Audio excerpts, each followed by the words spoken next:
the suppression of the use of marijuana and of the forces lurking behind it are the most important jobs this department is now engaged in. In 1930, the records on marijuana in the Washington office of the Narcotics Division scarcely filled a small folder like this.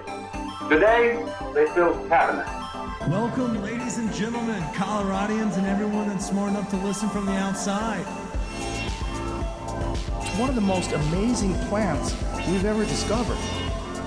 The pot party, the trippers, the grasshoppers, the hip ones, all gathered in secrecy and flying high as a kite. Welcome back, ladies and gentlemen, to another week of Stoned Appetit with your host, as always, it's me, Kip, and to my right, we got two fat humans. Chris, look at this belly, man. Look at it. I've seen it. I know. Well, that's CB. He's on my right as well. He's full-bellied also. We've been eating to our heart's content. You ready for a kick-ass episode? I am. We're coming off a killer last week. It was your birthday. We had a great celebration. And now we're at a couple of friends' house. Dude, friends that are also, and this is the best part about having friends that are like creative, whereas we just sit here and like spew bullshit into a mic. It's delicious. Yes. Should we tell them where we're at? Yeah. So we're coming to y'all from, I'm going to call it HQ or home base of the Funky Flame. It's where all the genius comes to life, where I guess trial and errors and tons of successes come to life. And they bring it to us all at a restaurant near us, but we're in their home house. Yes, and it's a repeat guest, obviously Allison, Funky Flame, and then she brought on somebody to the team. So Yes. we got a newbie. So we have Allison DeClerc, said that right, and we have Colton Steiner, who, for those that don't know, Colton, he has not been on the podcast, but Allison has. Allison, how are you today? Oh, so good. Y'all ready to party this afternoon? Absolutely. Hell yeah. Colton, we appreciate y'all having us in y'all's home, as well as cooking us a wonderful meal, which some have seen on social media, but we're going to talk in deep detail about it. Thanks again. Well, thanks so much for coming. Disclaimer, we're not that fat, but we do eat a lot. Are Yeah. fat. Yeah, I know. We're all a little full right It's now. that breakfast for dinner. Oh, yeah. Yeah. Y'all, I mean, I feel like I need a nap. I'm feeling fat. Like, I love it. This is the perfect, like, cold weather meal. It's perfect. But instead of taking a nap, we're actually going to give y'all 45 minutes of straight fire. Before we get into the conversation with our guests, we do want to give a quick shout out to our sponsors. You know we love them, but we love them more in the holiday season because they have killer deals. They did it for Black Friday, but they kept that bitch rolling all the way through December as well. I'm talking about our friends over at Seed & Smith. They have 2 locations, dispensaries here in Denver. So if you're going to pick up a friend or family member from the airport, you go stop in their Oakland Street location. They're doing buy 2 packs of Wild, which, as you know, is a friendly price point. You actually get a 3rd pack for a penny. So if you're picking up your parents and they're intolerable, if it's your parents-in-law, you know, those alt-right, alt-left crazies, you're going to need some extra edibles. Put them to sleep. Yes, sir. I was thinking you could take them rather than dosing people. True. Either way. Yeah. But no matter how you shake it, they've got something for you. We've been teasing it online. Not only is it edibles, it's their fantastic flour, their wax, their rosin, and their cartridges. You know, we're puffing on the live resin this week. The 510s, they're not in the dark pack, but the dark pack still has the Big G package going. So if you check out their location, 1413 Hecla Way, or their spot up on Oakland Street near Denver Airport, out there kind of Commerce City area, excuse me, I had a burp, then you'll see what I'm talking about. Killer deals. They have a rewards program to beat, but at the same time, they have fantastic product that they make in-house, and the tours are back too. So if you're trying to show the family what it is, life like in the cannabis industry, show them Seed & Smith. That's a great one. Go for it. Yes, sir. And we would be remiss if we did not give a shout out to our fucking friends right here in downtown Denver.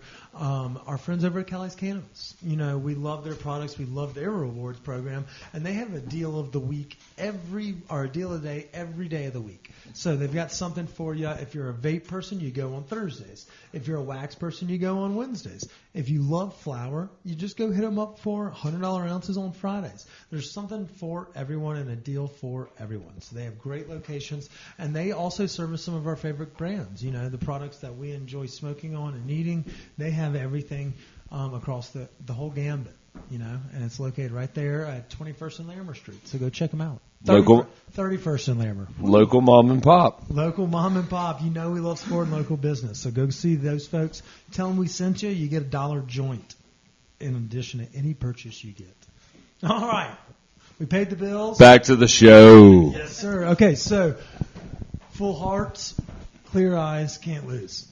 All right, Colton, so we'll start with Allison. Allison, for those that maybe didn't catch the first episode, give us a quick recap. Where you're from, and, you know, how did you become so funky? There you go. Well played, Chris.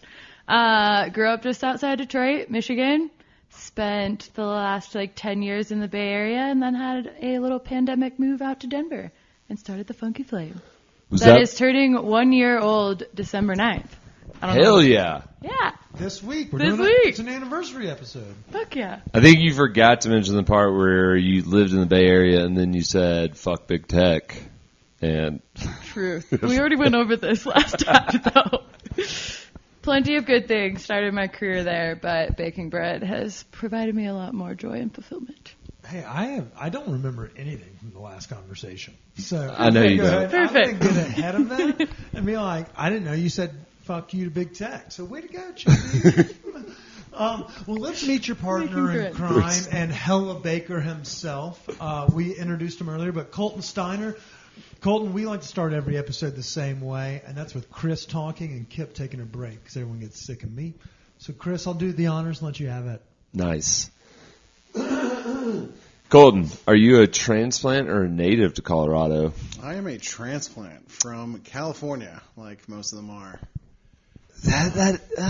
You're not selling tickets here. I just like to acknowledge. I was like, yeah, I'm from California. Sorry, to the locals. It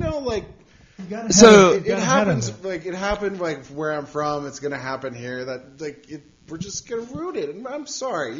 Just kind of try to get ahead on that. All right. So you're coming from Bay Area, California. Yeah. When did you find? What made you come out here? So I moved here in 2014, right out of high school, to go to culinary school. So I went to Johnson & Wales. Just recently closed, sadly.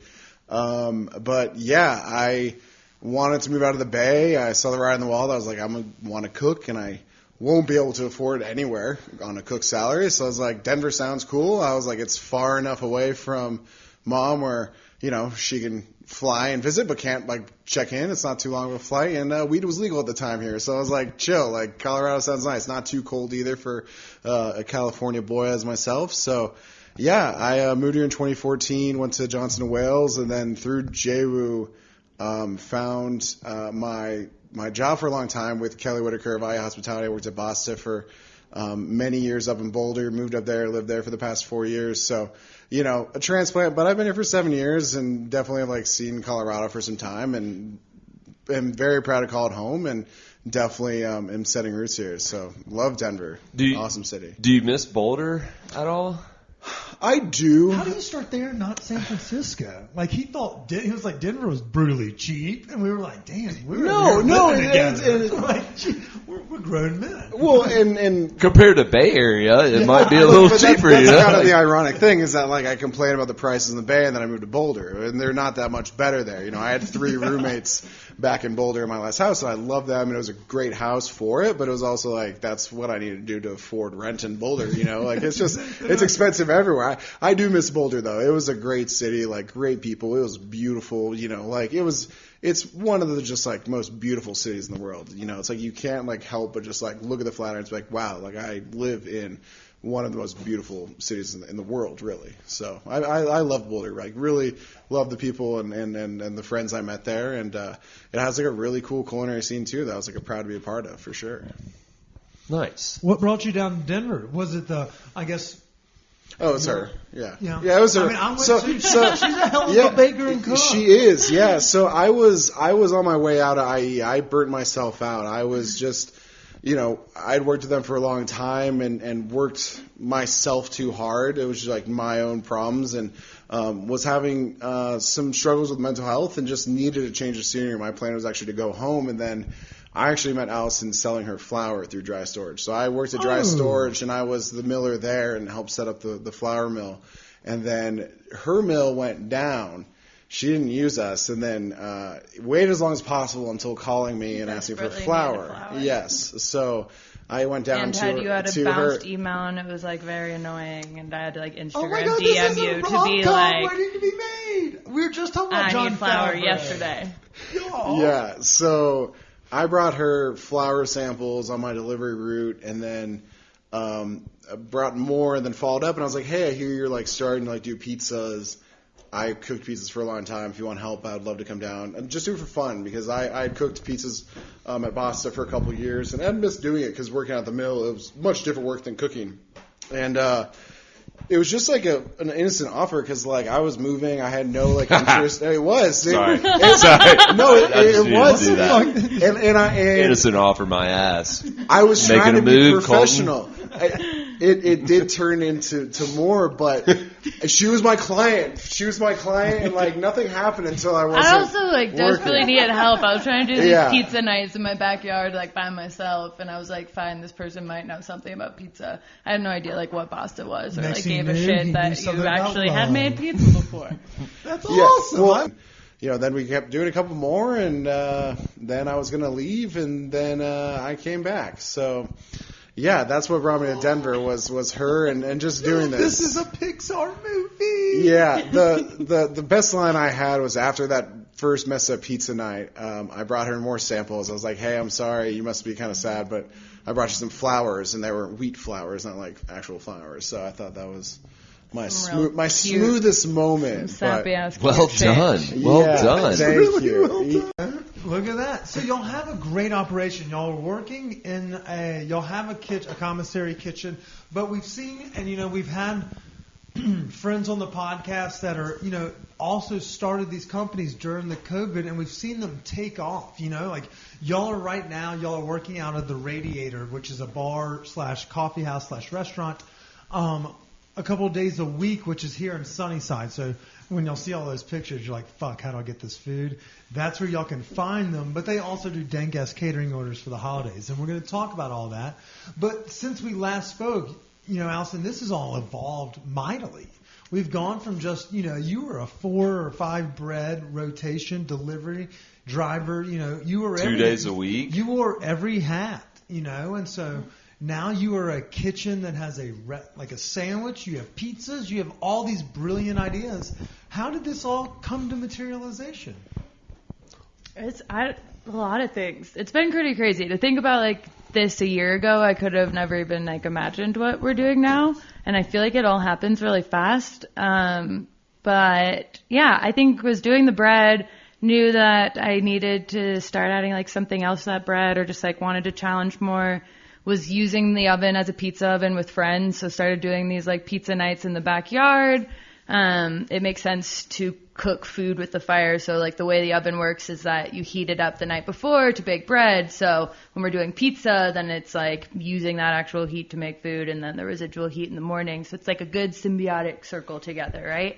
And yeah, it just kind of worked out. Like Colton plopped into my life at the perfect time that I was like, all right, I can't do these pizza nights by myself. I have like 2 of my friends who like don't work in food, but are making boxes and like organizing these strangers in my backyard. And, yeah, once we started making the pizza, it was like, you can really cook anything out of this oven. And we've kind of just looked at Radiator as this spot that was really cool in our neighborhood. We liked hanging out and drinking there, but they didn't have a lot of food options in the evening. So popped up a few times in the summer, and then, yeah, mostly the Funky subscribers like made it happen. Like they were like, you guys should just be here weekly. Like we're all hanging out here and we need food, so will you feed us? And it's kind of how it's continued on. Okay, so let's talk a little bit about this inspiration. You mentioned, Colton came in, and it was right about that time when you're like, let's add to our menu or our repertoire. What has been like some of the trial and errors? Let's talk some of the fun things, because like we just had an elevated egg